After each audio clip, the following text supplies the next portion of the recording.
Okay guys, Promly ni apa sebenarnya? Promly sistem tools GPT yang awak akan jual atau awak pun nak dapatkan lah. Okay, setiap pembeli akan dapat akses macam ni. So dia ada tutorial lah dekat klik sini. So inilah antara GPT-GPT yang kita bagi kepada prospek pada awal lah. Ada Human Pixar, ada Pixar produk comel-comel tu, Angry Cute Pixar. Lepas tu ada animation buah-buahan. Lepas tu ada video style UGC, AI manusia kan, nak promote produk. Lepas tu ada jenis iklan komersial, ada animation untuk promote produk juga. So dia ada contoh video lah, bentuk macam mana. So kalau katakan pengguna tu nak pakai, dia tekan sahaja Access GPT. Bila tekan Access GPT, dia akan terus pergi ke chat GPT dia.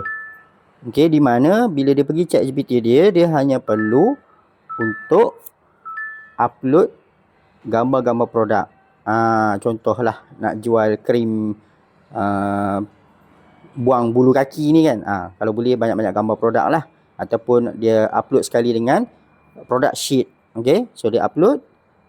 Lepas tu tak payah cakap banyak. Sebagai pengguna dia tekan enter saja. So apa yang berlaku nanti adalah korang tengok ni. Okey, automatic pengguna Promly ni akan dapat storyboard macam ni lah, di mana saya telah program. So video dia akan ada part 1 10 saat, part 2 10 saat. Okey, so video ni style commercial ads.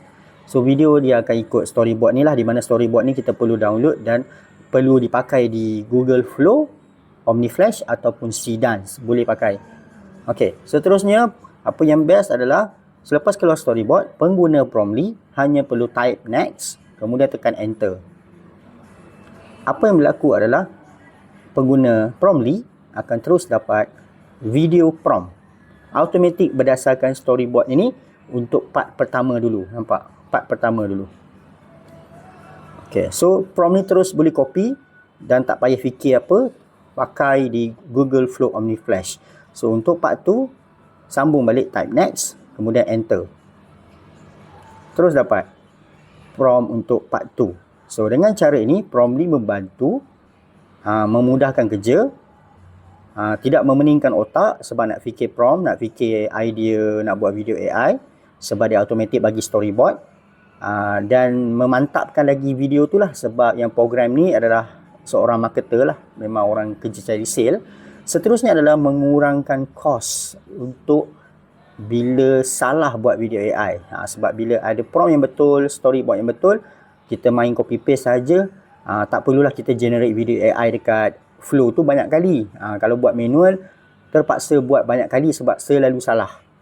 Itu ini salah, habis kredit cepat. So pakai prompt ni untuk jimatkan kos anda menggunakan video AI, jimatkan kredit you guys. Okay, itu saja. Terima kasih. Selamat menjual ataupun selamat mendapatkannya daripada AI Academy dan Promly.